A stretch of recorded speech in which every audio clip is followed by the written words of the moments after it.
নাম বল্টু মিয়া, তার আবার এক বন্ধু আছে তার নাম শান্টু মিয়া। শান্টু মিয়া বলছে, মিয়া বল্টু কান্দো কেন? বাপ মরে গেছে। এগুলো বাঁচে নাকি? এগুলো মরি যে, আমার একটা ছিল ওটাও মরছে।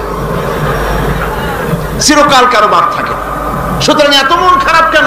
আসো, ইন্ডিয়া থেকে ভালো একটা বই আসছে, সেটা দেখে এত আনন্দ পাবে। বাপ তো বাপ, 14 গোষ্ঠী মরলেও মনের দুঃখ মুছে যাবে। এরপরে বাড়ি এনে তাকে সিনেমার ছবি দেখানো হলো।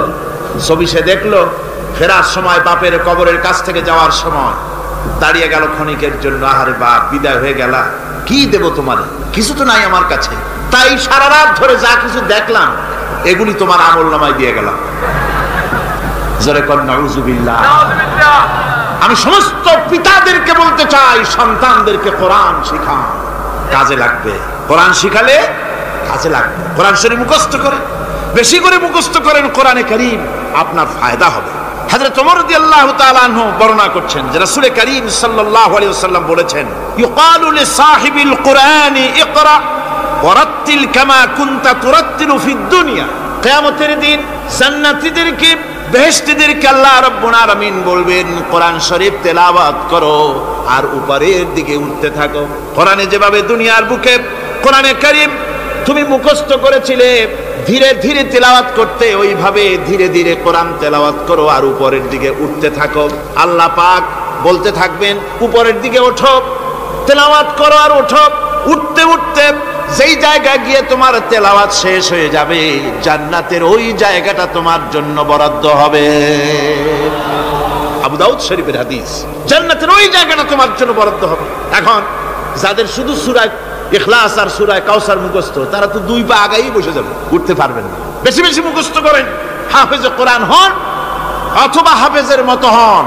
বেশি বেশি মুখস্থ করেন সূরা ইয়াসিন, সূরা দুখান, সূরা আর রহমান, সূরা ওয়াকিয়া, সূরা মুজাম্মিল, এই সমস্ত সূরা, বেশি সূরা আল আরাফ, সূরা কাহাফ, সূরা মারিয়াম ইত্যাদি মুখস্থ করেন। কিয়ামতের দিন কাজে লাগবে। জান্নাতের অত উঁচায় উঠতে পারবেন। হাফেজ যে কোন জায়গায় যাবে, সুবহানাল্লাহ ওয়া বিহামদিহি, 30 পারা কোরআন যার সিনার ভিতরে, জান্নাতের কোন জায়গাটা আল্লাহ তাকে বরাদ্দ করবেন। সুবহানাল্লাহ, সুবহানাল্লাহ। কোরআনে কারীমকে মুখস্থ করুন, বেশি করে মুখস্থ করুন। কোরআনে কারীমকে বেশি করে তেলাওয়াত করুন। এই কোরআনে কারীমকে যারা বেশি করে তেলাওয়াত করবে, তেলাওয়াত করতে গিয়ে যারা আল্লাহর কাছে কিছু চাওয়ার সময় পাবে না, তাদের সম্পর্কে রাসূল করিম সাল্লাল্লাহু আলাইহি ওয়াসাল্লাম বলেছেন হাদিসে কুদসি, হাদিসে কুদসি রাসূল করিম সাল্লাল্লাহু আলাইহি ওয়াসাল্লাম বলেছেন, ইয়াকুলু রাব তাবারাক ওয়া তাআলা মান শাগালাহুল কুরআন আন যিকরি মাসআলাতি আতাইতুহু আফজালা মা উতিয়াস সাইলিন। আল্লাহর নবী বলেন, আমার আল্লাহ পাক বলেছেন, কোরআন তেলাওয়াত করতে গিয়ে যারা ব্যস্ত থাকে, কোরআন তেলাওয়াত করতে করতে যারা আমার কাছে হাত পেতে কিছু চাওয়ার সময় পায় না, যারা আমার কাছে হাত পেতে কিছু চায়, তাদের থেকে তেলাওয়াতকারীদেরকে আমি রব্বুল আলামিন বেশি করে দেই। জোরে বলেন সুবহানাল্লাহ। কোরআন তেলাওয়াত করতে করতে যারা আল্লাহর কাছে হাত পেতে চাওয়ার সময় পায় না, আল্লাহ পাক বলেন যারা চায় তাদের থেকে তেলাওয়াতকারীকে আমি বেশি দেই। আমার বন্ধুগণ, শুধু তাই নয়, এ কোরআনে কারীম যারা তেলাওয়াত করবে, আমল করবে, কিয়ামতের দিন তার মা বাবার মাথার উপরে আল্লাহ রাব্বুল আলামিন, আবু দাউদ শরীফের হাদিসে এসেছে, তার মা বাপের মাথার উপরে নূরের টুপি পরিধান করানো হবে। এমন নূরের টুপি, এমন নূরের তাজ পরানো হবে, চন্দ্র সূর্যের আলোকে ম্লান করে দেবে। হাসরবাসীরা প্রশ্ন করবেন, এ লোকটি কে? কোনো ফেরেশতা নাকি বলে না, কোনো নবী নাকি বলে না, তবে কি ইনি কে? জবাব হবে, ইনি হচ্ছেন সেই ব্যক্তি যিনি তার সন্তানদেরকে কোরআন শিখিয়েছিলেন। কোরআন শিখানোর কারণে আল্লাহ রাব্বুল আলামিন আজ তার মা বাপের মাথার উপরে নূরের টুপি পরিধান করে হাসরের ভিতরে মর্যাদা দিলেন। কিয়ামতের দিন দুনিয়া মর্যাদা পাওয়া যাবে, আখিরাতেও মর্যাদা পাওয়া যাবে যদি কোরআনে কারীমকে তেলাওয়াত করা যায়, আমল করা যায়, বোঝা যায়, তাহলে এই সমস্ত নিয়ামত আল্লাহ পাক দান করবেন। সুতরাং এই এত বড় নিয়ামত থেকে আমরা যেন কেউ বঞ্চিত হয়ে না যায়। কোরআন হচ্ছে এমন এক কিতাব যার তাফসীর লেখা হয় নাই। পৃথিবীতে এমন কোনো ভাষা নাই, পৃথিবীর উল্লেখযোগ্য সবগুলি ভাষায় কোরআনে কারীমের তাফসীর লেখা হয়েছে, কিন্তু কোন মুফাসসির আজ পর্যন্ত কথা বলেন নাই যে আমি যে তাফসীর লিখছি এর চাইতে ভালো তাফসীর আর কেউ লিখতে পারেও না আর পারবেও না, এটা শেষ, আর তাফসীর লেখা লাগবে না। এ কথা কেউ বলতে পেরেছে? জোরে বলেন, পেরেছে? পারে নাই তার কারণ কি? আল্লাহ রাব্বুল আলামিন বলেন, قُلْ لَوْ كَانَ الْبَحْرُ مِدَادًا لِكَلِمَاتِ رَبِّي لَنَفِدَ الْبَحْرُ قَبْلَ أَن تَنفَدَ كَلِمَاتُ رَبِّي وَلَوْ جِئْنَا بِمِثْلِهِ مَدَدًا। আল্লাহ পাক বলেন, নবী আপনি বলুন, আমার রবের কথাগুলি লেখার জন্য যদি সমুদ্রের পানিগুলি, সমুদ্রের সমস্ত পানিগুলি যদি কালিতে পরিণত হয়ে যায়, আর আমার রবের কথাগুলি যদি লেখা শুরু হয়ে যায়, আমার রবের কথাগুলি লেখার পূর্বে সমস্ত সমুদ্রের পানিগুলি শেষ হয়ে যাবে। তারপরে যদি আবার সমুদ্র ভরে দেওয়া হয়, আরো যদি লেখা হয়, তবুও আমার রবের কথা লেখা শেষ হবে না। আল্লাহ রাব্বুল আলামিন বলেন, وَلَوْ أَنَّ مَا فِي الْأَرْضِ مِنْ شَجَرَةٍ أَقْلَامٌ وَالْبَحْرُ يَمُدُّهُ مِنْ بَعْدِهِ سَبْعَةُ أَبْحُرٍ مَا نَفِدَتْ كَلِمَةُ اللَّهِ। আল্লাহ রাব্বুল আলামিন বলেন, মা নাফিদাত কালিমাতুল্লাহ। আল্লাহ পাক বলেন, 7টা সমুদ্রের পানি যদি একত্রিত করা হয়, 7টা সমুদ্রের পানি যদি এক জায়গায় করা হয়, এই পানিগুলি যদি কালিতে পরিণত হয়ে যায়, আর পৃথিবীর সমস্ত গাছগুলি যদি কলমে পরিণত হয়ে যায়, ওই গাছগুলি দিয়ে যদি ওই পানি রূপ কালি দিয়ে আমার প্রভুর কথা, আল্লাহ রাব্বুল আলামিনের কোরআনের কথা যদি লেখা শুরু হয়ে যায়, লিখতে লিখতে সমস্ত পানিগুলি, গাছগুলি শেষ হয়ে যাবে, আল্লাহ পাকের কালামের ব্যাখ্যা লেখা শেষ হবে না। মা নাফিদাত কালিমাতুল্লাহ, আল্লাহর কথা লেখা শেষ হবে না। এত বড় বিরাট আজিম কিতাব আল্লাহ পাক আমাদেরকে দান করেছেন, সুবহানাল্লাহ পড়েন। এই কিতাবের এত বড় গুরুভার আল্লাহ রাব্বুল আলামিন বলেছেন, লাউ আনজালনা হাযাল কুরআনা আলা জাবালিন লারাআইতাহু খাশিআন মুতাসাদ্দিআন মিন খাশিয়াতিল্লাহ। আমি যদি এই কোরআনকে পর্বতের উপরে নাজিল করতাম, তাহলে তুমি দেখতে পেতে আমার ভয় ভীত সন্ত্রস্ত হয়ে পাহাড়গুলো চূর্ণ বিচূর্ণ হয়ে যেত। এত বড় আসিম কিতাব আমি তোমাদেরকে দান করেছি, যার গুরুভার বহন করতে কেউ রাজি হয়নি, পাহাড় পর্বত কেউ রাজি হয়নি, মানুষ রাজি হয়েছে। এই মানুষের উপরে আমি এটা অবতীর্ণ করেছি, গোটা বিশ্ববাসীর সামনে এই কিতাব আমি দিয়েছি তোমাদেরকে, এর দ্বারা হেদায়েত তোমরা গ্রহণ করবে। কিয়ামতের দিন আল্লাহর এই বিরাট নিয়ামত আমাদেরকে দান করলেন, আমরা এই নিয়ামতের নাশকর করেছি, অর্থাৎ এই কোরআনকে আমরা ব্যবহার করেছি সঠিকভাবে করি নাই, বেঠিকভাবে করেছি। প্রথম দিন, দ্বিতীয় দিন আমি বলেছি কোরআন শরীফকে শুধু তাবিজ তুমারের জন্য, শুধু সওয়াবের জন্য তেলাওয়াত করেছি। আসলে শুধু সওয়াবের জন্য তো আসেনি কোরআন। কোরআন বুঝতে হবে, আমল করতে হবে, তবে না শান্তি পাবো। আপনি যদি, কোরআন হচ্ছে মানুষের জীবন সমস্যার সমাধানের গ্রন্থ। ওষুধ খেলে রোগ ভালো হয়। ওষুধ খেলে কি হয়? কেউ যদি সকাল বেলায় তসবিহ হাতে নিয়ে 500 বার পড়ে ওষুধ ওষুধ ওষুধ, 500 বার পড়লে রোগ কি ভালো হবে? বরং রোগ আরো বাড়তে পারে চিল্লাইতে চিল্লাইতে। শীতের জন্য লেপ গায়ে গায়ে না দিয়া কেউ যদি চিল্লাইতে থাকে, জিকির করে লেপ্ত শোক লেপ্ত শোক লেপ্ত শোক, শীত কি বন্ধ হবে নাকি? পানির পিপাসায় ছটফট করে মানুষ যদি চিল্লায় পানি পানি পানি পানি পানি, পানির পিপাসা আরো বাড়বে। তাহলে কি বোঝা গেল? পিপাসা লাগলে পানি পান করতে হবে, শীত লাগলে কম্বলটা গায়ে দিতে হবে, রোগ হলে ওষুধটা খেতে হবে, তাহলে সব সমস্যার সমাধান হবে। অনুরূপ ভাবে আমরা শুধু কোরআনে কারীমকে তেলাওয়াত করি সওয়াবের নিয়তে, তার হুকুমগুলি জীবনের উপরে আমল করি না বলে আজকের জীবন আমাদের বিপর্যস্ত হয়েছে। ব্যক্তিতে, পরিবারে, রাষ্ট্রে শান্তি নাই, কোথাও শান্তি নাই এই কারণে। আর কিয়ামতের দিন রাসূল আসামি করবেন তাদেরকে যারা কোরআন অমান্য করেছে। রাসূল হবেন বাদী। বাদী হবেন কে? যারা বলেন কে বাদী হবে? রাসূল। আসামি হবে কারা? যারা কোরআন ছেড়ে দিয়েছে। আল্লাহ রাব্বুল আলামিন বলেন, وقال الرسول يا رب إن قوم اتخذوا هذا القرآن مهجورا। কিয়ামতের দিন রাসূল আল্লাহর দরবারে ফরিয়াদ করবেন, আয় আমার রব, আয় আমার আল্লাহ তাআলা, এই সমস্ত লোকগুলি তোমার কালামকে, তোমার কোরআনকে অপ্রয়োজনীয় জিনিস বলে তারা পরিত্যাগ করেছিল। কোরআনকে অপ্রয়োজনীয় মনে করেছে, কোরআনের সাথে ঠাট্টা করেছে, বিদ্রুপ করেছে। কোরআন শিক্ষা, ভিক্ষার ঝুলি শেখার বুলি মনে করেছে। কোরআনের কোনো মূল্য দেয় নাই, কোরআনের কোনো দাম দেয়নি, কোরআনের সাথে ঠাট্টা করেছে, কোরআনের আইনের সাথে ঠাট্টা করেছে, বিদ্রুপ করেছে। আমাদের দেশে শিক্ষাবিদ, চিন্তাবিদ, বুদ্ধিজীবী নাম ধরনের নামধারী এক শ্রেণীর লোকেরা কোরআনের সাথে সরাসরি বেয়াদবি করেছে। আহমদ শরীফ বলেছে পরকাল নাই, আল্লাহ বলছেন পরকাল আছে। আর আহমক, আহমদ তো না, ওটা কি? এই আহমক, সে বলেছে পরকাল নাই, বিবাহ মানি না, কবর আযাব মানি না, কিয়ামতের দিন বিচার হবে তাও মানি না, অস্বীকার করেছে। এটাকে নিয়ে ঠাট্টা করেছে। আহমদ শরীফ লিখেছেন নিজে যে আল্লাহ বলতে কেউ নাই, মানুষ তাকে চিন্তা করে সৃষ্টি করেছে, স্রষ্টা বলতে কেউ নাই। তারপরে আর একটা মেয়ে লোক, আমি ওটার নাম নিতে ঘৃণাবোধ করি, এটি হচ্ছে চরম ধর্মদ্রোহী, রাষ্ট্রদ্রোহী, নাস্তিক, জাহান্নামের কীট, ডাস্টবিনের আবর্জনা। এই মেয়ে লোকটি বলেছে, তার বইতে লিখেছে, বেহেশত হচ্ছে এক অসভ্য উদ্যান। কোরআন শরীফে আল্লাহ পাক বলেছেন, আমলে সালেহ যারা করবে, নবীরা, ওলিরা, সিদ্দিকিন, শুহাদা সব যাবে জান্নাতে। আর সেই জান্নাতকে এই খাবিসা, এই নিকৃষ্ট ধর্মদ্রোহী, রাষ্ট্রদ্রোহী মহিলা, এই সে বলেছে বেহেশত হচ্ছে এক অসভ্য উদ্যান।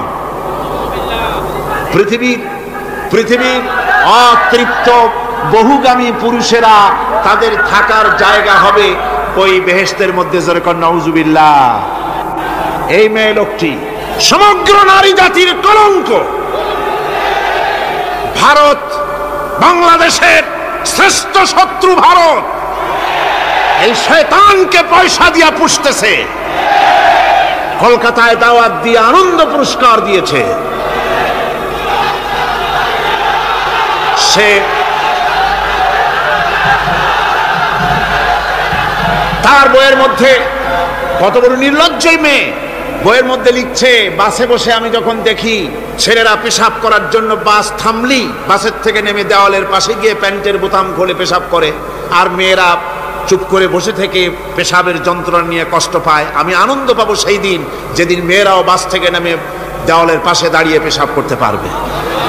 এটা কি একটা মানুষ? অসভ্য জানোয়ার একে জন্ম দিয়েছে, আল্লাহই ভালো জানে। আমার বন্ধুগণ, তার অসভ্যতার শেষ নাই। কোরআন নিয়ে ঠাট্টা করেছে, বলেছে আমার মা রাতের বেলায় ঝুলে ঝুলে সূরা ইয়াসিন পড়ে, আমি চিন্তা করি যে কত বাজে কাম করতেছে সে। বলছে আল্লাহ পাক কোরআনের মধ্যে পুরুষকে বেহেশতের হুরিদের কাঁচা মাংসের লোভ দেখাইয়া, মদ খাওয়াবার লোভ দেখিয়ে তাদেরকে নামাজ রোজা করার জন্য বাধ্য করতেছে। বেহেশতে কি শরাব, বেহেশতে কি মদ পান করানো হবে? না, বেহেশতে মদ পান করানো হবে না। মদ তো নাপাক জিনিস। আল্লাহ পাক বলছেন বেহেশতে পান করানো হবে, ওয়াসাকাহুম রাব্বুহুম শারাবান তাহুরা। জান্নাতের ভিতরে আল্লাহ পাক শরাবে তাহুর পান করাবেন, যেটা নিজেও পাক এবং যে পান করবে সেও পবিত্র হয়ে যাবে। সুবহানাল্লাহ। সুতরাং এই কোরআন নিয়ে ঠাট্টা বিদ্রুপ যারা করেছে, কিয়ামতের দিন আল্লাহর দরবারে তাদেরকে উঠতে হবে, আজ হোক কাল হোক। আমি জানি না বাংলাদেশ সরকার ভারতের ভয়ের চোটে এই মেয়ে লোককে পুলিশ প্রহারা দিয়া পুষতেছে নাকি, আমার বুঝে আসে না। বাংলাদেশ সরকারের পররাষ্ট্র মন্ত্রণালয় রীতিমতো আসামির কাঠগড়ায় দাঁড়িয়ে বিবৃতি দিয়েছেন এবং তাকে পুলিশ প্রহরার ভিতরে রেখেছে। বাংলাদেশের দণ্ডবিধি অনুযায়ী ওর তো ফাঁসি হয়ে যাওয়া উচিত। কোরআনের বিরুদ্ধে কথা বলেছে, আল্লাহর কোরআন নিয়ে ঠাট্টা করেছে। আমার বন্ধুগণ, কিয়ামতের দিন যখন এরা উপস্থিত হবে আল্লাহর দরবারে, আল্লাহ রাব্বুল আলামিন কোরআনের সাথে যারা ঠাট্টা করেছে, বিদ্রুপ করেছে, কোরআনের আইনকে নিয়ে যারা ঠাট্টা বিদ্রুপ মজাক উড়াইছে, কিয়ামতের দিন তাদেরকে বলা হবে ওয়াকিলাল ইয়াউমা নানসাকুম কামা নাসিতুম লিকা ইয়াউমিকুম হাদা। কিয়ামতের দিন আল্লাহ রাব্বুল আলামিন কোরআনের ঠাট্টাকারী কোরআনের বিদ্রুপকারী, কোরআনের আইনের অমান্যকারীদেরকে বলবেন আমি আজকে তোমাদের ভুলে গেলাম, যেমন করে তোমরা এই দিনে আমার সঙ্গে সাক্ষাৎকারের কথা ভুলে গিয়েছিলে। তোমরা যেমন আমার আজকের এই কিয়ামতের দিনের কথা যারা ভুলে গিয়েছিলে, আজকে আমিও তোমাদেরকে ভুলে গেলাম। এরপরে কি হবে? ওয়ামাওয়াকুমুন নার ওয়ামা লাকুম মিন নাসিরিন। আল্লাহ পাক বলেন এরপরে এদের জায়গা হবে জাহান্নাম, আর এদের সাহায্যকারীও কেউ থাকবে না, জাহান্নামে চিরকাল থাকতে হবে। এটা এই জন্য যে তারা আল্লাহর কোরআনের সঙ্গে ঠাট্টা করেছে, বিদ্রুপ করেছে, কোরআনের আইন মানে নাই, কোরআনের আইনকে অমান্য করে চলেছে। এই জন্য কিয়ামতের দিন আল্লাহ রাব্বুল আলামিন তাদেরকে শাস্তি প্রদান করবেন। কোরআন পৃথিবীর বুকে আল্লাহ নাজিল করেছেন, শুধু তেলাওয়াত করবেন ঝুলে ঝুলে, এই জন্য নয়। কি জন্য নাজিল হলো? এবার উদ্দেশ্য শুনুন। আল্লাহ পাক বলেন আর রহমান আল্লামাল কোরআন। আল্লাহ রাব্বুল আলামিন তিনি হলেন এমন দয়াবান, এমন রহমান, যিনি কোরআন শিখালেন। কি কারণে শিখালেন? কোরআন নাজিলের উদ্দেশ্য কি? আল্লাহ পাক বলেন ইন্না আনজালনা ইলাইকাল কিতাবা বিল হাক্কি লিতাহকুমা বাইনান নাসি বিমা আরাকাল্লাহ। আল্লাহ পাক বলেন এই কিতাব আমি আপনার প্রতি অবতীর্ণ করেছি এই জন্যে যাতে করে আপনি আল্লাহর প্রদর্শিত এই বিধান অনুযায়ী মানুষের উপরে বিচার ফয়সালা করতে পারেন। মানুষের উপরে আইন চলবে আল্লাহ। কার আইন? জোরে বলেন কার আইন? আলা লাহুল খালক ওয়াল আমর। সৃষ্টি যার, আইন চলবে কার? আল্লাহ পাক বলেন এই জন্য নাজিল করলাম, কোরআন নাজিল করেছি যাতে করে কোরআনের আইন দিয়ে বিচার ফয়সালা করতে পারেন, সেই জন্যই কোরআন নাজিল করলাম। আসলে আল্লাহর নবীর এই পৃথিবীতে আগমনের উদ্দেশ্য ওটাই ছিল। হুয়াল্লাযী আরসালা রাসূলাহু বিল হুদা ওয়া দীনিল হক লিইয়ুযহিরাহু আলাদ দীনি কুল্লিহি ওয়া কাফা বিল্লাহি শাহীদা। আল্লাহ রাব্বুল আলামিন বলেন আমি আমার রাসূলকে দ্বীনে হক, সত্যের বিধান সহকারে দুনিয়ায় প্রেরণ করেছি। লিইয়ুযহিরাহু আলাদ দীনি কুল্লিহি আয় লিইয়ুগলিবাহু আলা সাইরিল আদিয়ান। সমস্ত আদিয়ানে বাতিলের উপরে আমার দ্বীনকে বিজয়ী করে দেওয়ার জন্য আমি রাসূলের কাছে কিতাব সহকারে তাকে অবতীর্ণ করেছি। এ দায়িত্ব শুধু মুহাম্মদ সাল্লাল্লাহু আলাইহি ওয়াসাল্লামের ছিল না, দুনিয়ার উপরে আল্লাহর দ্বীন কায়েম করা, আল্লাহর বিধান অনুযায়ী মানুষের বিচার ফয়সালার দায়িত্ব শুধু মুহাম্মদ সাল্লাল্লাহু আলাইহি ওয়াসাল্লামের ছিল না, সমস্ত নবীদের ছিল। কাদের ছিল? সব নবীদের ছিল। ফাবাসাল্লাহু নাবিয়্যিনা মুবাশশিরিনা মুনযিরিন ওয়া আনজালা মা'আহুমুল কিতাবা বিল হাক্কি লিয়াহকুমা বাইনান নাস।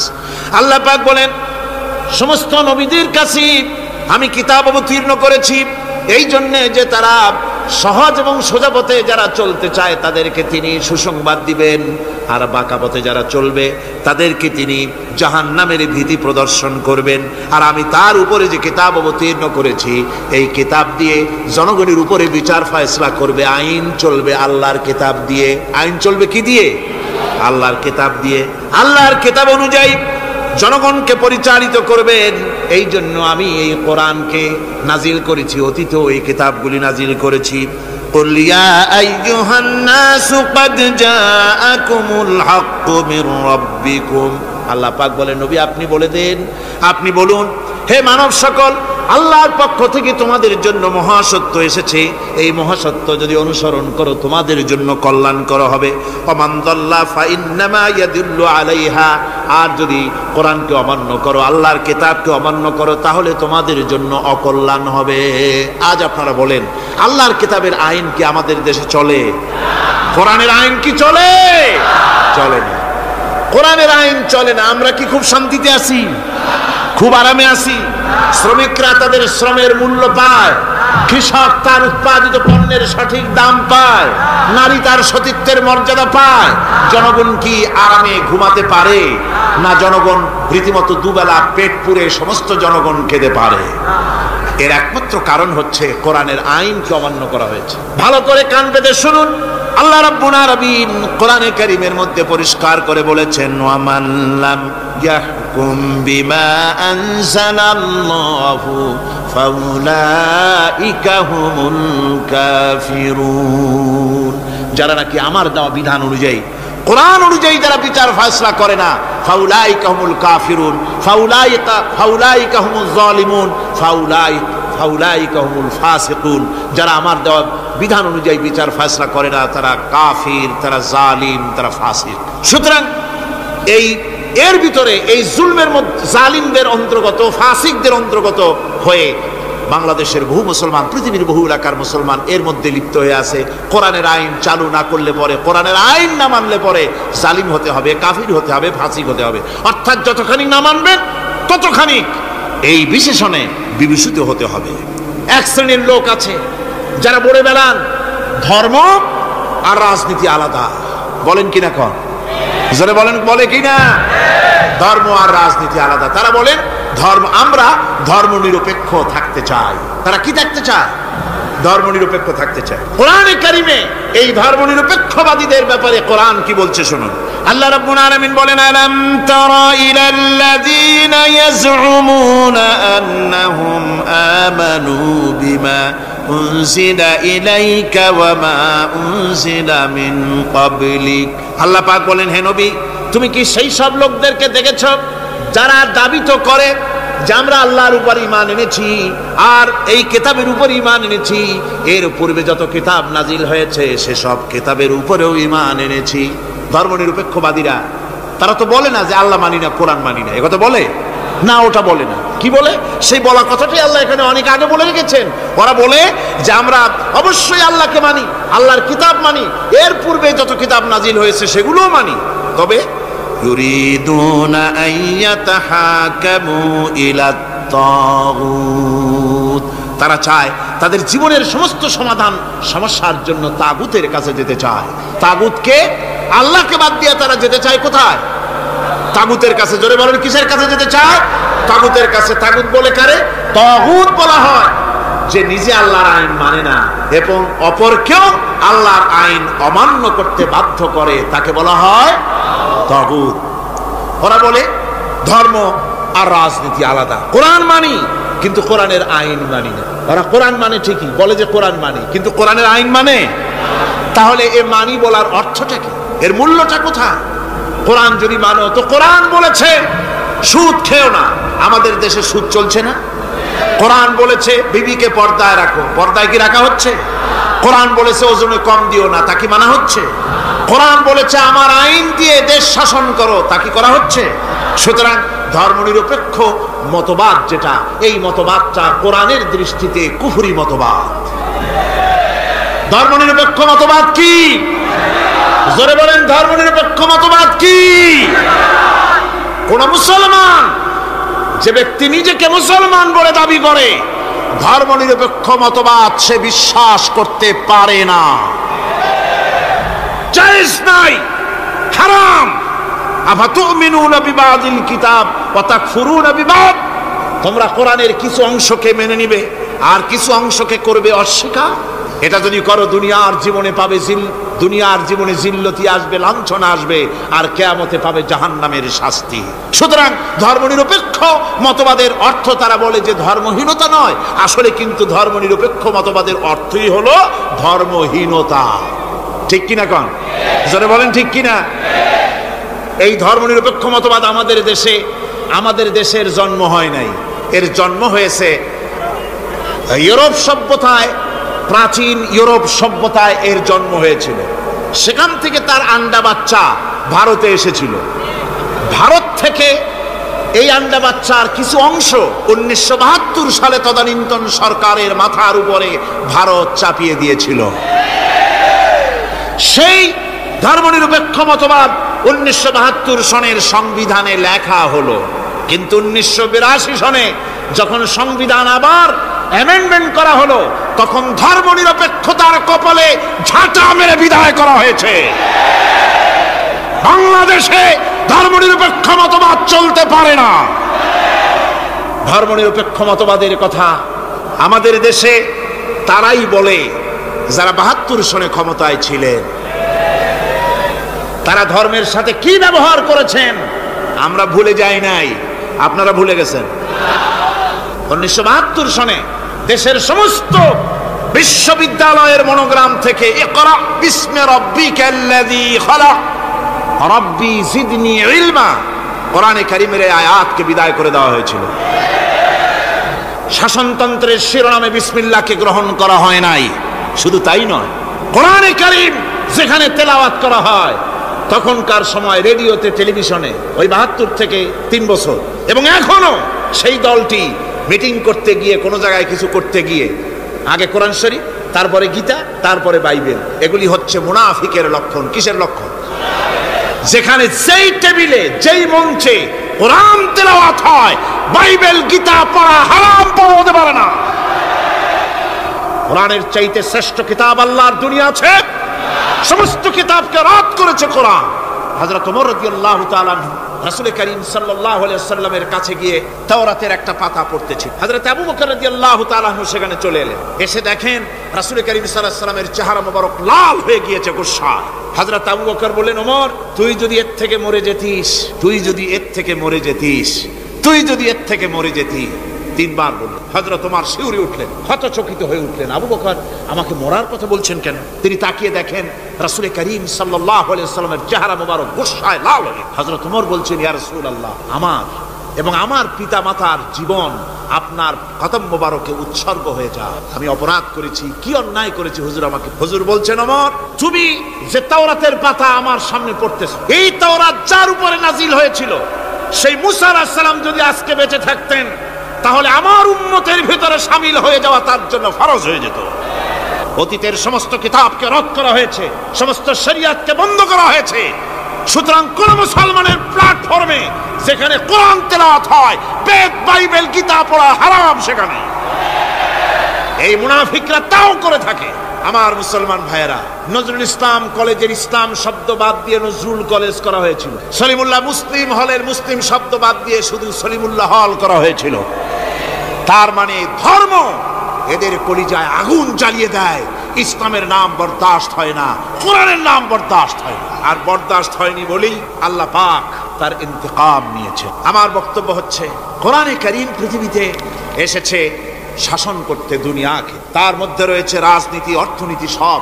এই বিচার ফয়সালা কোরআন থেকে যারা গ্রহণ করে না, রাসূলকে যারা বিচারক মানে না, তাদের সম্পর্কে আল্লাহ পাক কি বলছেন শুনুন। ফালা ওয়া রাব্বিকা লা ইউমিনুনা হাত্তা ইউহাক্কিমুকা ফীমা শাজারা বাইনাহুম সুম্মা লা ইয়াজিদু ফী আনফুসিহিম হারাজাম মিম্মা কাদাইতা ওয়া ইউসাল্লিমু তাসলিমা।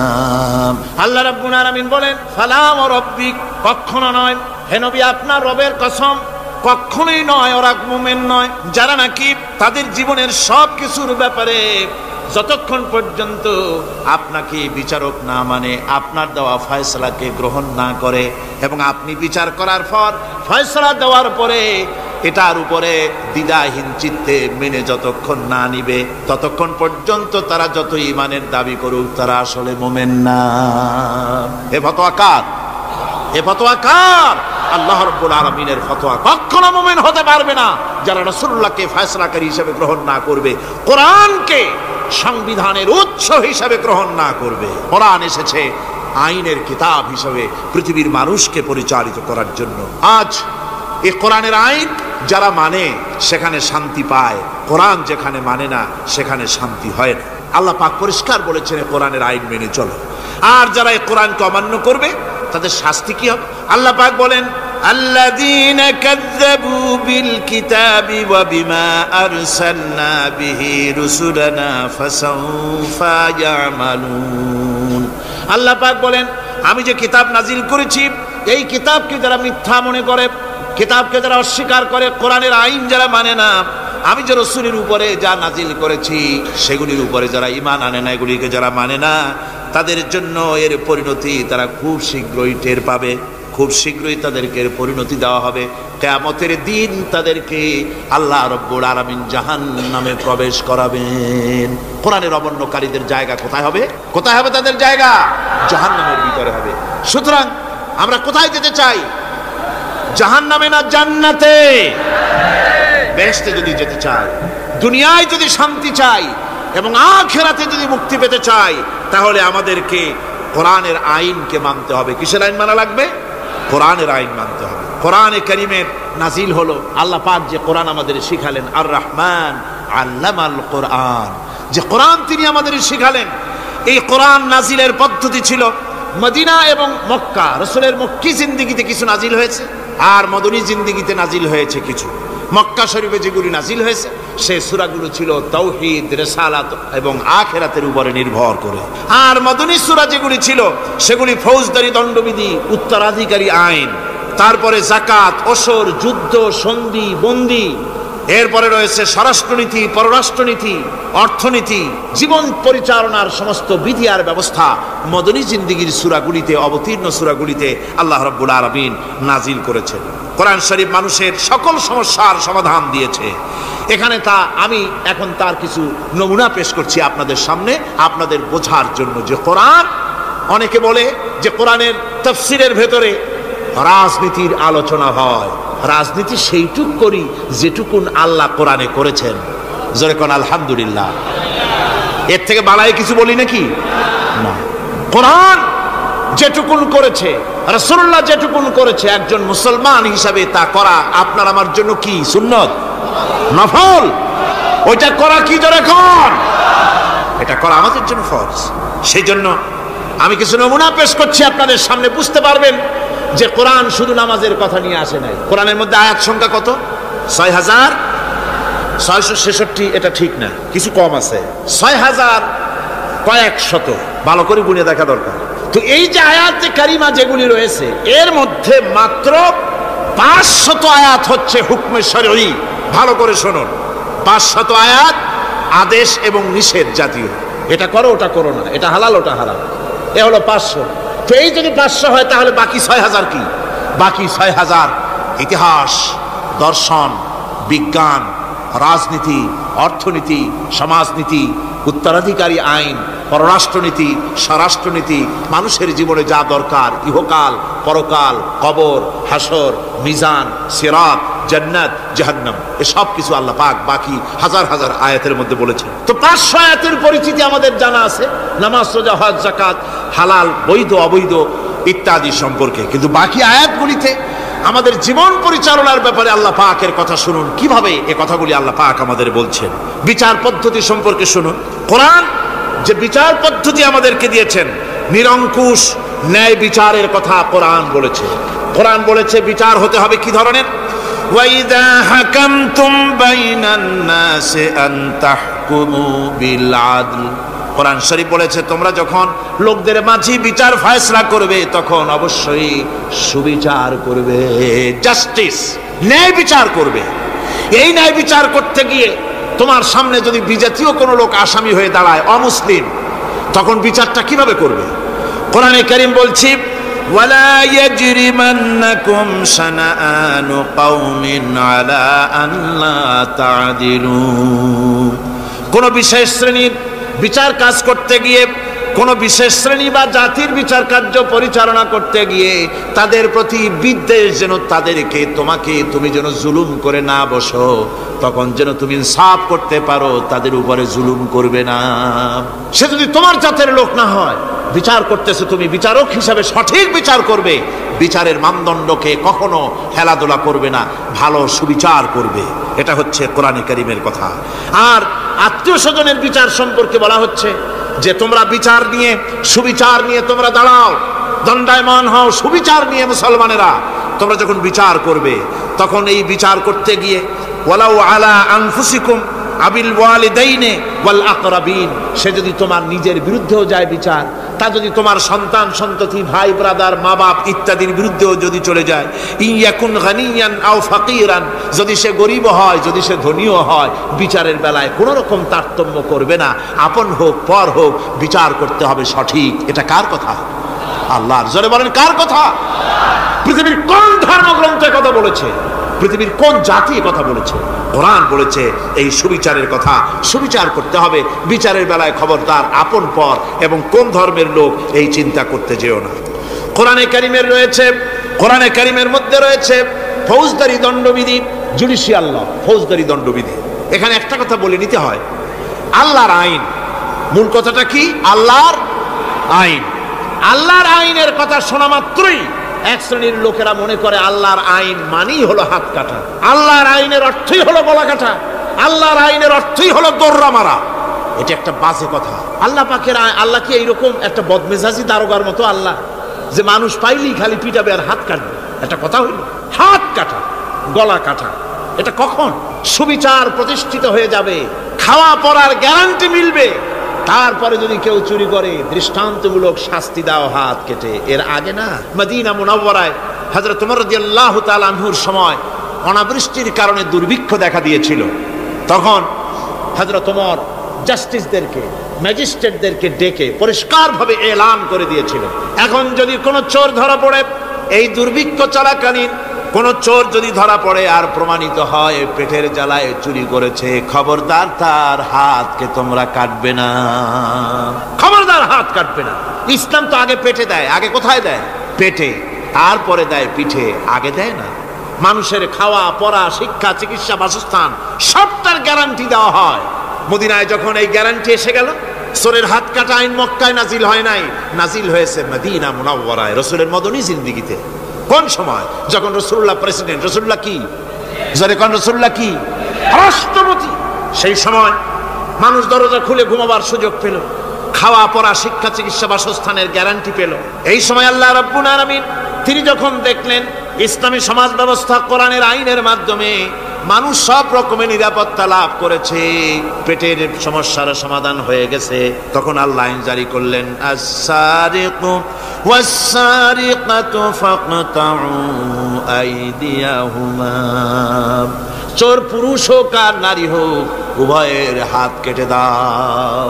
পুরুষ হোক আর নারী হোক, এখন উভয়ের হাত কেটে দাও। দৃষ্টান্তমূলক শাস্তি হোক, যাতে করে এই চুরি আর না কেউ না করে। পেটে খাবার আছে, চাকরি আছে, ওষুধ আছে, শিক্ষা আছে, থাকার মতো জায়গা আছে, এখন চুরি করো কেন? তাহলে বোঝা যাবে এটা নেশায় পরিণত হয়েছে। কি হয়েছে? নেশা। তখন তো আর চোরকে বসায় সেলুট মারা আর যাবে না, এখন হাতটা কাটিয়া একটা শাস্তি দিয়ে দাও। আমাদের দেশে কিন্তু চোরের হাত কাটা আইনের ব্যাপারে কোনো চোরেরা আজ পর্যন্ত মিছিল করে না। বাংলাদেশের কোনো ছোট ছোট চোর, যেমন তাল চোর, বেল চোর, কচু চোর, ছাতি চোর, জুতা চোর, আরো যত ছোট ছোট চোর, এই সব চোরেরা কি কোনোদিন মিছিল করেছে যে চোরের হাত কাটা আইন মানি না, মানবো না? বলেছে কেউ? বলে। কিন্তু এই আইনের বিরুদ্ধে সোচ্চার কারা? কোন চোরেরা? নিশ্চয়ই ছোট চোরেরা না, বড় চোর।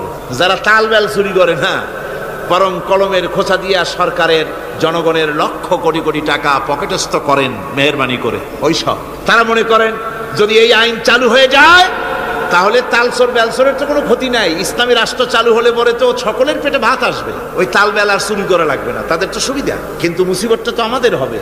বেশি খাইয়া খাইয়া জিব্বা পুরু হয়ে গেছে, এখন ওই বেশি খাইতে না পারলে বদভ্যাস চালু হয়ে যাবে। চুরি করতে যখন যাইবে তখন এই আইন তো বিসমিল্লাহ হবে আমাদের দিয়া। এই জন্য ওনারাই বিরোধিতা করেন চরমভাবে। আর ইসলামের সব আইনের সাথে বিরোধিতা করার জন্যে বাংলাদেশে যতগুলি পত্রিকা বেরিয়েছে তার মধ্যে শীর্ষস্থানে রয়েছে ভারতের রয়ের টাকায় পরিচালিত নিকৃষ্ট আবর্জনা পত্রিকা আজকের কাগজ।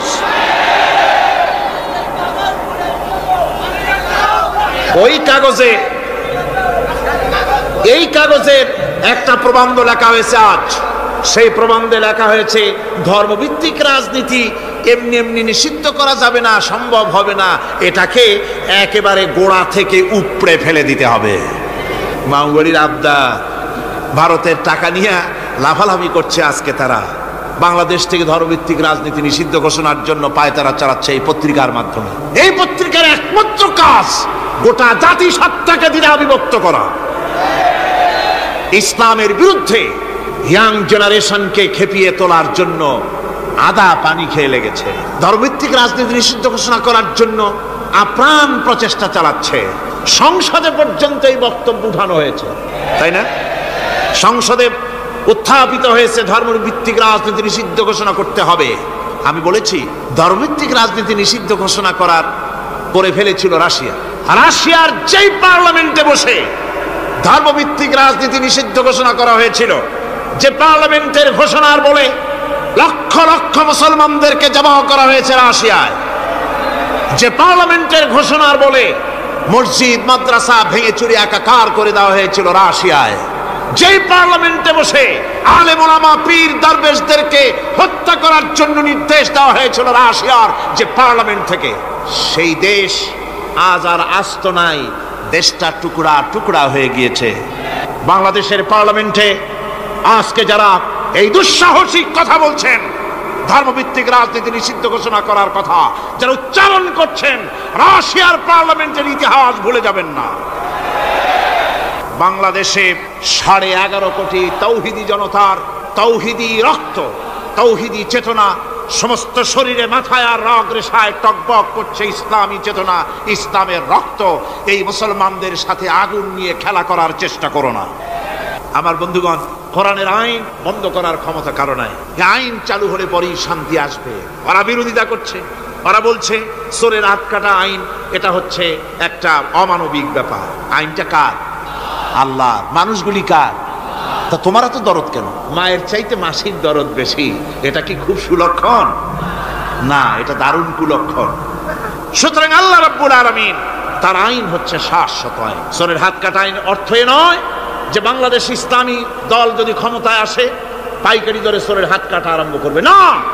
ততক্ষণ পর্যন্ত আইন চালু হবে না যতক্ষণ পর্যন্ত সমস্ত মানুষ তাদের কর্মসংস্থান না হবে, খাবার না পাবে, চাকরি বাকরি না হবে, খেয়ে পরে খাওয়া পড়া শিক্ষা চিকিৎসা বাসস্থান সবটার গ্যারান্টি মিলবে, তারপরে আইন চালু হবে। এর আগে না। আল্লাহ রাব্বুল আলামিন ফৌজদারি দণ্ডবিধির আওতার ভিতরে চোরের কি শাস্তি হবে তা বললেন, নরহত্যার শাস্তি কি হবে তাও আল্লাহ পাক এখানে বলছেন, ইয়া আইয়ুহাল্লাযীনা আমানু কুতিবা আলাইকুমুল কিসাসু ফিল কাতলা। আল্লাহ পাক বলেন তোমাদের প্রতি নরহত্যার শাস্তি স্বরূপ কিসাস নির্দিষ্ট করা হয়েছে, অর্থাৎ হত্যার বদলে হত্যা করা। একজন মানুষ আর একজন মানুষকে হত্যা করেছে, কোরআনের আইন হচ্ছে ওকেও হত্যা করে। কি সুন্দর আইন, সুবহানাল্লাহ পড়েন। তাহলে কি হবে? রেডিও টেলিভিশনে পত্র পত্রিকার মাধ্যমে যদি খবর ছড়ানো হয় যে হত্যাকারীর বিচার হবে কোরআনের আইন অনুযায়ী, প্রকাশ্য রাজপথে হত্যাকারীকে তাকেও যদি হত্যা করে দেওয়া হয়, এই দৃশ্য উপস্থিত জনতা যত দেখবে, পত্র পত্রিকায় খবর পাবে, টেলিভিশনের পর্দায় দেখতে পাবে, যারা দেখলো এই সব লক্ষ লক্ষ জনতার ভেতরে মানুষ হত্যা করার দুঃসাহস আর আসবে? আল্লাহ পাক বলছেন এটা হচ্ছে মানুষের কিসাস, এর মধ্যে রয়েছে মানুষের জীবন। এরপরে নরহত্যার শাস্তি আল্লাহ পাক এভাবে কোরআনে কারীমের মধ্যে বললেন। জিনার শাস্তি, আয-যানিয়াতু ওয়াজ-যানি ফাজলিদু কুল্লা ওয়াহিদিন মিনহুমা মিআতা জালদা। আল্লাহ রাব্বুল আলামিন বলেন জিনাকারিনী পুরুষ, জিনাকারিনী নারী আর জিনাকারা পুরুষ, তাদের শাস্তি হচ্ছে উভয়কে 100 করে দৌড়া মারা, প্রাণদণ্ড দিয়ে দেওয়া। এই শাস্তি যদি হয় জেনা বন্ধ হয়ে যাবে, বিবাহ সহজ হবে।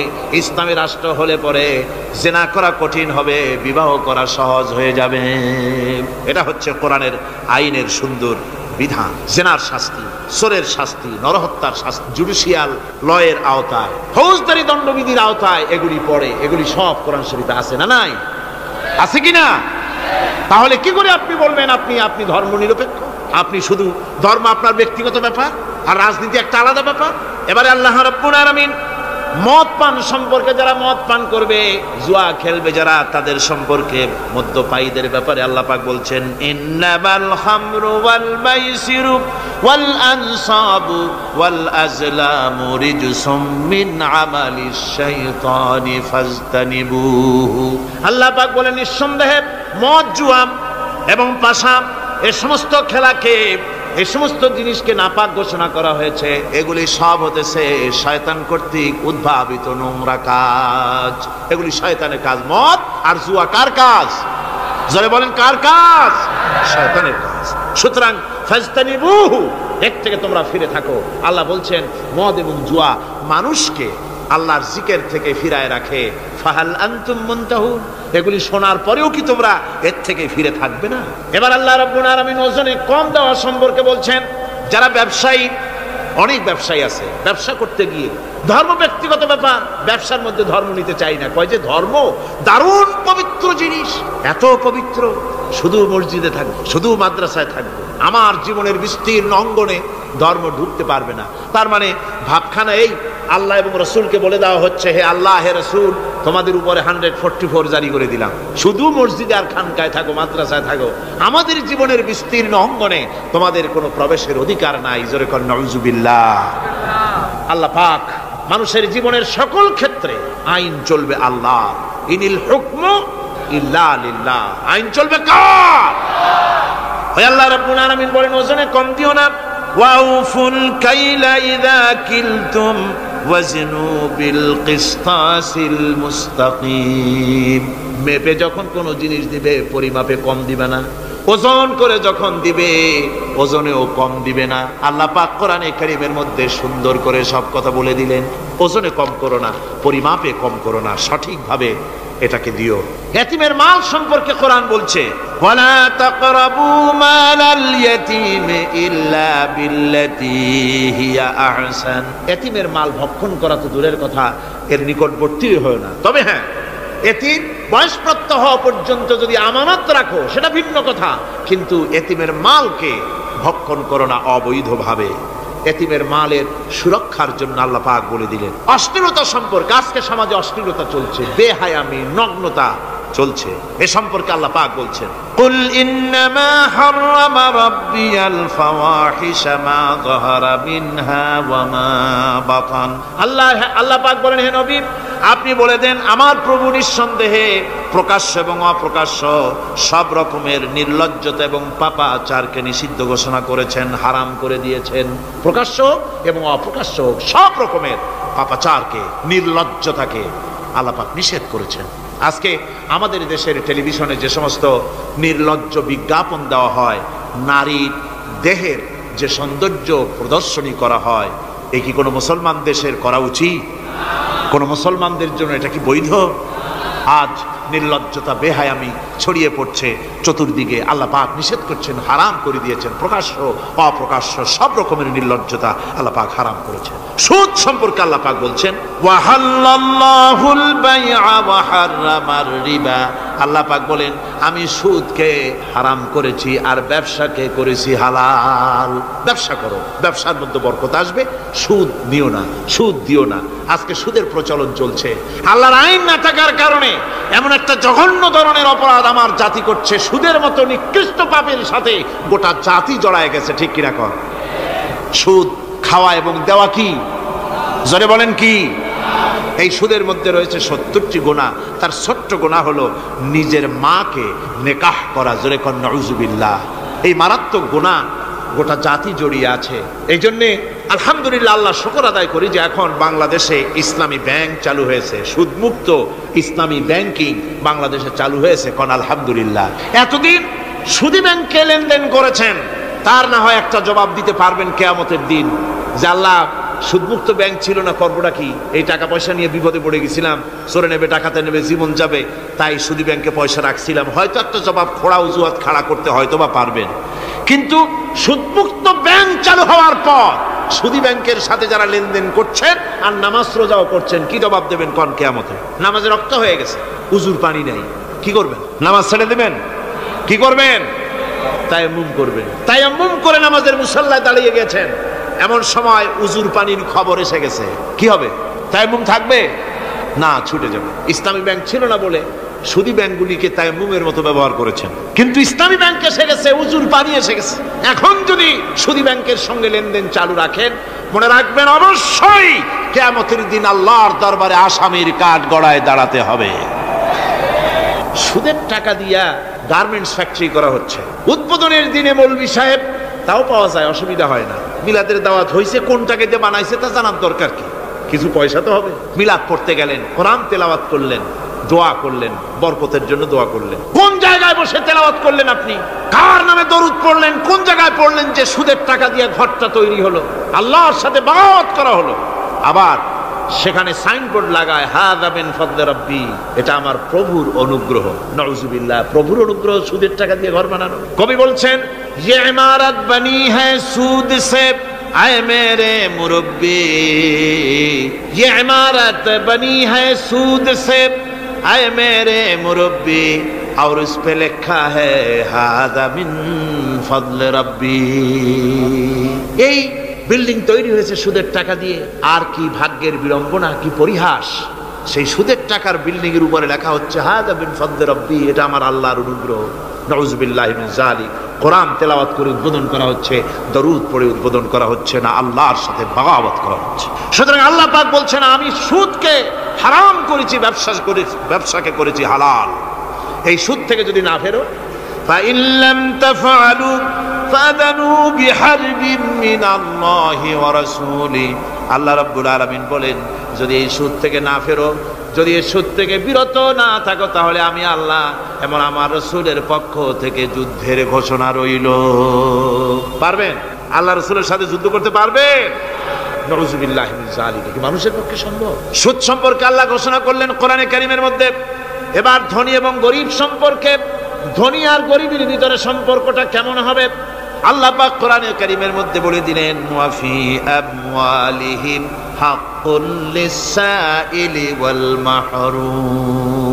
আল্লাহ রাব্বুল আলামিন বলছেন ও ধনীরা, তোমাদের সম্পদের ভিতরে গরিবদের অধিকার আছে, সে অধিকার আদায় করে দাও। একথা বলা হলো না গরিবরা তোমাদের করুণার পাত্র, দয়া করে তাদের কিছু দাও, একথা আল্লাহ বলেন নাই। বললেন ধনীরা শুনে রাখো, তোমাদের সম্পদে গরিবদের অধিকার আছে, অধিকার তাদের ফিরিয়ে দাও। এরপরে আল্লাহ পাক বললেন কাইলা ইয়াকুনা দুলাতাম বাইনাল আগনিয়াই মিনকুম, তোমাদের সম্পদগুলি যেন তোমাদের ধনশালী লোকদের হাতে যেন পুঞ্জীভূত না হয়ে যায়।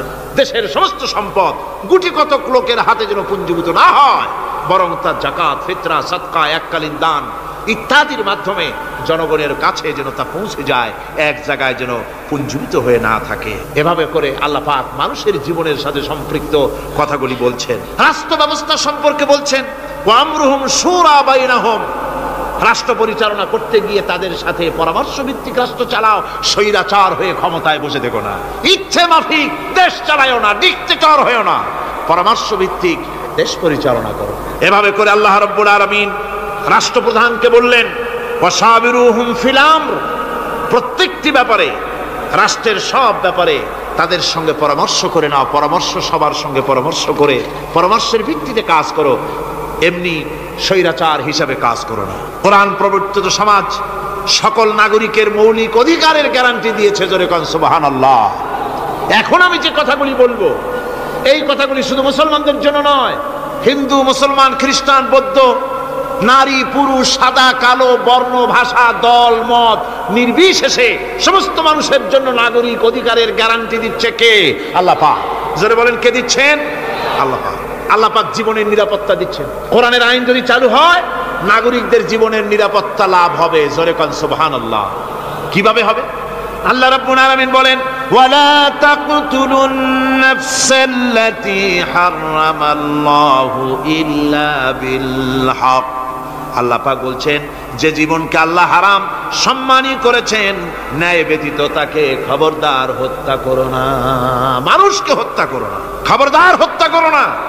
আল্লাহ পাক হত্যা নিষিদ্ধ ঘোষণা করে দিলেন আর বললেন মান কাতালা নাফসান বিগাইরি নাফসিন আও ফাসাদিন ফাকান্নামা কাতালান নাস জামিআ। কেউ যদি কোন নরহত্যা এবং বিপর্যয় সৃষ্টি করে, কোন অপরাধ ছাড়া যদি কেউ কোন নির্দিষ্ট অভিযোগ, তাকে হত্যার শাস্তি দেওয়া যায় কোরআন অনুযায়ী, এরকম ছাড়া যদি অন্যায়ভাবে কেউ কাউকে হত্যা করে, তাহলে একটা লোক হত্যা করা নয়, একটা মানুষ হত্যা করার অর্থ হলো গোটা বিশ্বের সমস্ত মানুষকে হত্যা করা। কে বলছেন এ কথা? আল্লাহ পাক বলছেন। আর একটা মানুষকে যদি বাঁচায় দেওয়া যায়, তাহলে সে যেন গোটা পৃথিবীর সমস্ত মানুষকে বাঁচায় দিল। এ কথা কে বললেন? আল্লাহ সুবহানাহু ওয়া তাআলা বলেছেন। এরপরে নরহত্যা যারা করবে তাদের জন্য রয়েছে শাস্তি। কি শাস্তি? আল্লাহ পাক বলছেন ওমান ইয়াকতুল মুমিনান মুতাআম্মিদান ফাজাযাউহু জাহান্নাম খালিদান ফিহা وغضب الله ولعنه وأعد له عذابا عظيما। আল্লাহ পাক বলছেন ওমাইয়াকতুল মুমিনান মুতাআম্মিদান, যে ব্যক্তি কোনো মুমিনকে ইচ্ছে করে হত্যা করলো ফাজাযাহু জাহান্নাম, তার শাস্তি কি? যারা বলেন শাস্তি কি? খালিদ, সেই জাহান্নামে চিরকাল তাকে থাকতে হবে। ওয়া গাদিবাল্লাহ ওয়া লানাহু, আর তার উপরে আল্লাহর গজব, আল্লাহর লানত, চিরকাল এই শাস্তি তাকে জাহান্নামে ভোগ করতে হবে। এই কথাগুলি না জানার কারণেই আজকে কলেজ বিশ্ববিদ্যালয়গুলিতে মানুষ হত্যা চলছে পাখি হত্যার মতোই, ঠিক কিনা কোন? বিশ্ববিদ্যালয়গুলিতে কলেজগুলিতে মায়ের কোল খালি করা হচ্ছে, পিতাকে কাঁদানো হচ্ছে। কত আশা করে ছেলে পাঠানো হয় কলেজ ইউনিভার্সিটিতে, আর সেখানে সামান্য নিজের দলের প্রাধান্য বিস্তার করার জন্য পরমা সহিষ্ণুতা নাই, সমানে হত্যা করা হচ্ছে। এভাবে হত্যা করা হচ্ছে রাজশাহীতে, হত্যা করা হচ্ছে ঢাকায়, চট্টগ্রামে, খুলনায়। আপনারা অবাক হবেন, খুলনায় যেভাবে হত্যা করলো একজন নেতৃস্থানীয় ব্যক্তি, যিনি খুলনায় গিয়ে বললেন আমি লাশ চাই, লাশ চাই। তার উপস্থিতিতে ইসলামী ছাত্র শিবিরের দৌলতপুর বিএল কলেজের জিএস আব্দুল হালিম মুন্সি মসজিদে নামাজ পড়তে গিয়েছে, সেই অবস্থায় তাকে মসজিদের ভিতরে গুলিবিদ্ধ করেছে। জান বাঁচাবার জন্য এই ছেলে পার্শ্ববর্তী পুকুরের মধ্যে ঝাঁপায় পড়েছে, সেখান থেকে তাকে টেনে তুলে তাকে কোপানো হচ্ছে, সে প্রাণী প্রাণী বলে চিল্লাচ্ছে। এই অবস্থায় মসজিদের সিঁড়ির উপরে কাট করে তাকে জবাও করা হয়েছে।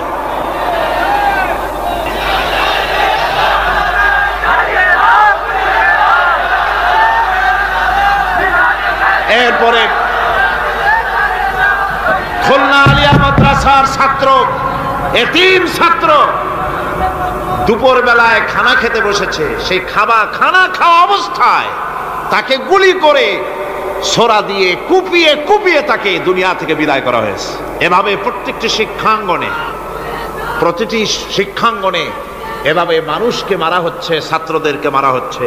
যারা মারছে আমি তাদের উদ্দেশ্যে বলতে চাই, যারা তোমরা মানুষ হত্যা করতেছো, পাখির মতো শিকার করতেছো, মনে রেখো আল্লাহর বিচার দু রকমের হয়, একটা হয় দুনিয়ায় আর একটা হয় আখিরাত। দুনিয়ায় তুমি যার সন্তানকে হত্যা করেছো, যার সন্তানকে হত্যা করে যার মা বাপকে কাঁদায়েছো, দুনিয়ার শাস্তিটা এভাবে আল্লাহ তোমাকে দিবেন, তুমিও নিহত হবে। তুমি যাকে হত্যা করেছিলে তার মা বাপ যেমন কেঁদেছে, তোমার মা বাপও তেমন কাঁদবে। তুমি যদি কাউকে হত্যা করে তার স্ত্রীকে বিধবা করে থাকো, তোমাকেও আল্লাহ হত্যা করাবেন এবং তোমার স্ত্রীও বিধবা হবে। তুমি যদি কাউকে হত্যা করে তার সন্তানকে এতিম বানায় থাকো, অবশ্যই তুমিও নিহত হবে, নিহত হবে, আর তোমার সন্তানেরা এতিম হয়ে কাঁদবে, ভিক্ষাও মিলবে না, আল্লাহ এমন করে ছাড়বে। অন্যদেরকে তুমি যদি একটা গুলি করে কারো বুককে ঝাঁঝরা করে থাকো, অসংখ্য গুলি তোমার বুকটাকে ঝাঁঝরা করবে। আল্লাহর কসম, যেভাবে মানুষ মেরেছো এইভাবে এর থেকে নৃশংসভাবে তুমিও মরবে, কোনো সন্দেহ না। আল্লাহর এই বিচার হবে। সুতরাং আল্লাহর এই বিচারের কথা কোরআন থেকে যারা জানে তারা সন্ত্রাস করে না। এই জন্য কলেজ বিশ্ববিদ্যালয় সমূহে সন্ত্রাস হয়, মাদ্রাসাগুলিতে সন্ত্রাস হয় না বললেই চলে। কথা কি ঠিক বললাম না বাড়ায় বললাম? সন্ত্রাসের কারণে টাইটেল মাদ্রাসা বন্ধ হয়েছে কয়টা বাংলাদেশে? ফাজেল মাদ্রাসা কয়টা? দাখিল কয়টা? ইল্লা মাশাআল্লাহ দুই একটা হতে পারে কোথাও, কিন্তু তা হয় না। কারণ মাদ্রাসায় এই সব কথা পড়ানো হয় যা আমি বললাম। কোরআন থেকে যে কথাগুলি বললাম এগুলি কোথায় পড়ানো হয়? আজকে যদি কলেজ বিশ্ববিদ্যালয় সমূহে কোরআন পড়ানো হতো, তাফসীর পড়ানো হতো, তাহলে বিশ্ববিদ্যালয় থেকে রবীন্দ্রনাথ আর সূর্য সেনের পা চাটা উলামেরা বের হতো না, শহীদ তিতুমির বেরিয়ে আসতো, টিপু সুলতান বেরিয়ে আসতো, সালাউদ্দিন আইয়ুবী বেরিয়ে আসতো। দুর্ভাগ্যজনক আজ কলেজ বিশ্ববিদ্যালয়গুলিতে আল্লাহর কোরআন পড়ানো হয় না বলে আমাদের পাঠানো সোনার টুকরা ছেলেগুলি কয়লার টুকরা হয়ে ফিরে আসতেছে। বন্ধুগণ, জীবনের নিরাপত্তা দিচ্ছেন আল্লাহ পাক। কোরআনের আইন চালু হলে মানুষকে হত্যা করা হবে না, কেউ কাউকে মারতে পারবে না, মারলে তাকেও হত্যা করা অবশ্যই হবে। সম্পদের নিরাপত্তা দিচ্ছেন আল্লাহ, গ্যারান্টি। হিন্দু হোক মুসলমান হোক সকলের সম্পদের গ্যারান্টি মিলবে, কেউ কারো সম্পদকে হরণ করবে না, গসব করবে না। কোরআন বলছে ওয়ালা তাকুলু আমওয়ালাকুম বাইনাকুম বিল বাতিল, পরস্পরের সম্পদকে অবৈধভাবে ভক্ষণ করো না। সম্মানের নিরাপত্তা হচ্ছে ইসলামী সমাজ চালু হয়ে গেলে আল্লাহ রাব্বুল আলামিন সম্মানের নিরাপত্তা দিবেন প্রত্যেক নাগরিকের। আল্লাহ পাক বলছেন ইয়া আইয়ুহাল্লাযীনা আমানু লা ইয়াসখার কওমুম মিন কওমিন, হে বিশ্বাসীরা তোমরা এক গোত্র আর এক গোত্রকে ঠাট্টা করো না। চাষিরা তাঁতিদেরকে গালি দিও না, তাঁতিরা চাষিদেরকে জেলেদেরকে গালি দিও না। এক গোত্র আর এক গোত্রকে ঠাট্টা করো না, বিদ্রুপ করো না। ওয়ালা তালমিজু আনফুসাকুম ওয়ালা তানাবাজু বিল আলকাব, একে অপরের দোষ গেয়ে বেরিও না, একে অপরকে খারাপ নামে ডেকো না, একে অপরের কুৎসা রটনা করো না। আল্লাহ নিষেধ করেছেন। ইসলামী সমাজ হলে পরে মানুষ সব দিক থেকেই নিরাপত্তা পাবে, গ্যারান্টি পাবে, ব্যক্তি স্বাতন্ত্র্যের প্রাইভেসির নিরাপত্তা পাবে। কারো ঘরের মধ্যে কেউ হঠাৎ করে ঢুকবে না, অর্ডার নিয়ে ঢুকতে হবে, পারমিশন নিয়ে ঢুকতে হবে। আল্লাহ পাক বলেছেন লা তাদখুলু বুয়ুতান গায়রা বুয়ুতিকুম হাত্তা তাস্তানিসু ওয়া তুসাল্লিমু আলা আহলিহা, অন্যের ঘরের মধ্যে পারমিশন ব্যতি রেখে প্রবেশ করো না। আগে সালাম দাও, পারমিশন নাও, তারপরে ঢোকো। যদি জবাব না আসে চলে যাও, বেরিয়ে যাও, এটা তোমার জন্য কল্যাণকর হবে। তারপরে ইচ্ছে মতো ধর্ম পালনের নিরাপত্তা পাওয়া যাবে ইসলামী সমাজে। কাউকে বাধ্য করা হবে না ইসলাম কবুল করার জন্য বা অন্য ধর্ম কবুল করার জন্য, কাউকে বাধ্য করা হবে না। কোরআনে কারীম বলছে লা ইকরাহা ফিদ্দিন, ধর্মের ব্যাপারে কোনো বাড়াবাড়ি করা যাবে না, কারো উপরে কোনো ধর্মমত চাপিয়ে দেওয়া যাবে না। যার ইচ্ছে তার ইচ্ছে মতো স্বাধীনভাবে তার ধর্মকর্ম পালন সে করতে পারবে। এই ধর্ম পালনের কথা বলতে এসে আমার মনে পড়লো এবছরের হিন্দুদের দুর্গাপূজার কথা। আপনারা বলতে পারেন যে কি এর মধ্যে কি ঢুকাই দিলেন? ঠিকই ঢুকাইছে। আমি বুঝি না যে কেমন ধর্ম। আপনারা আমারে কন, দেশের প্রধান বিরোধী দল তারা যদি বলে যে আমাদের এই দাবি যদি সরকার না মানে তাহলে 1 বছরের ভেতরে আমার দলে যত লোক আছে কেউ জুমার নামাজ পড়বে না, তাহলে তাদের দলের লোকেরা তা কি মানবে? মানবে? বিএনপি যদি বলে, সরকারে যারা আছে, যে আমাদের এই সমস্ত কথা যদি বিরোধী দল না মানে তাহলে আমার দলের কোনো লোক ঈদের নামাজ পড়বে না, শুনবে কেউ? শুনবে না। আমার ভাইরা, কোরআনে কারীমের আলোচনা শেষ দিকে এসেছে। আমরা মুনাজাত করব এখন। মুনাজাতের জন্য দাঁড়ানো ভাইয়েরা এক মুহূর্তে বসে পড়ুন। আজকে আপনাদের জন্য দারুণ সুখবর আছে। আজ কোরআনে কারীমের আলোচনা শুনে, কোরআনে কারীমের প্রতি মুগ্ধ হয়ে, ইসলামের আদর্শে উদ্বুদ্ধ হয়ে 5 জন অমুসলিম ভাই ইসলাম কবুল করতে এসেছে।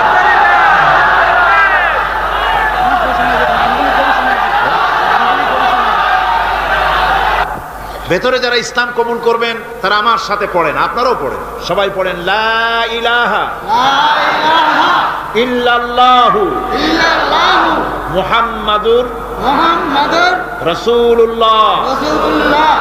আল্লাহ ছাড়া কোনো ইলাহ নাই, মাবুদ নাই, উপাস্য নাই। মুহাম্মদ সাল্লাল্লাহু আলাইহি ওয়াসাল্লাম আল্লাহর প্রেরিত রাসূল। আশহাদু আন লা ইলাহা ইল্লাল্লাহু ওয়াহদাহু লা শারীকা লাহু ওয়া আশহাদু আন্না মুহাম্মাদান আবদুহু ওয়া রাসূলুহু। আমি সাক্ষ্য দিচ্ছি আল্লাহ ছাড়া কোনো ইলাহ নাই, মাবুদ নাই, উপাস্য নাই। তিনি এক, একক, নিরঙ্কুশ, তার কোনো অংশীদার নাই। আমি আরো সাক্ষ্য দিচ্ছি মুহাম্মদ সাল্লাল্লাহু আলাইহি ওয়াসাল্লাম আল্লাহর প্রেরিত বান্দা এবং রাসূল। বাস, এবার বলেন আসসালামু আলাইকুম। সবাই জবাব দেন। ওয়া আলাইকুম আসসালাম ওয়া রাহমাতুল্লাহ। বলতে চাই আমি হিন্দুর ছেলে ছিলাম, ইসলাম ধর্ম গ্রহণ করছি। আমার মুসলমান ভাই সবার কাছে আমি দোয়া চাইতেছি, আমাকে দোয়া করুন। আলহামদুলিল্লাহ, আলহামদুলিল্লাহ। আমি এখন আমাকে দোয়া করবেন আপনারা, আমি যেন বাকি জীবনটা কাটাই যেতে পারি। আরে সবাই দোয়া করেন একটু। আলহামদুলিল্লাহ, দোয়া হবে, দোয়া হবে। এই মুহূর্তে 6 মাস অপেক্ষা করছি আপনার জন্য। আরে বহুদিন আমার আশা ছিল, আজকে আশা পূরণ হয়েছে। আল্লাহ মঞ্জুর করুন, আল্লাহ মঞ্জুর করুন, আল্লাহ মঞ্জুর করুন। আমার এই ভাই, এই দুইজন একটু আগ মুহূর্ত তারা ছিলেন মুশরিক, এখন আমাদের ভাই, আমাদের কি ওনারা, ওনাদের অবস্থা এখন এই হয়েছে, ওনার চোখে ধর্মে কিছু নাই, বৌদ্ধ ধর্ম এটা কিছু নেই, সব জায়গায় ঘুরিয়েছিলাম, ওদের ধর্মের ভিতরে কিছু নেই, আল্লাহ কালাম ছাড়া কিছু না। সুবহানাল্লাহ। মুসলমান মুসলমান কিছু করে, আল্লাহর কালাম ছাড়া দুনিয়ায় কিছু না। আলহামদুলিল্লাহ। আমি এখন তাদেরকে বুকে জড়িয়ে ধরে এই বিশাল জনসমুদ্রের পক্ষ থেকে আমি তাদেরকে সম্মানিত করছি।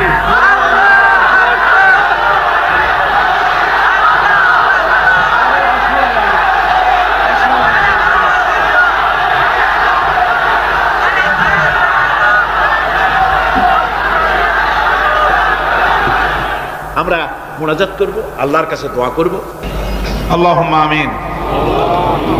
ربنا ظلمنا أنفسنا وإن لم تغفر لنا وترحمنا لنكونن من الخاسرين آمين. ربنا لا تزغ قلوبنا بعد إذ هديتنا وهب لنا من لدنك رحمة إنك أنت الوهاب رب العالمين দীর্ঘ রজনী পর্যন্ত তোমার বান্দারা লক্ষ লক্ষ মানুষ কোরআনে কারিমের কথা শুনেছে, তোমার হাবিবের কথা শুনেছে। আয় আল্লাহ তাআলা, তুমি দয়া করে মেহেরবানি করে তেলাওয়াত এবং দরুদ ও সালামের সওয়াব রাসূল করিম সাল্লাল্লাহু আলাইহি ওয়াসাল্লামের রূহ মুবারকে পৌঁছিয়ে দাও।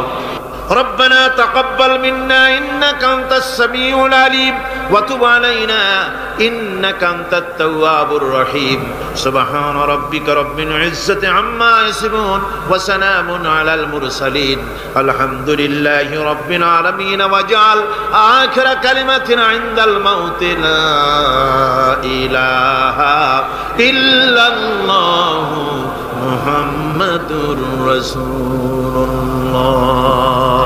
السلام عليكم ورحمة الله।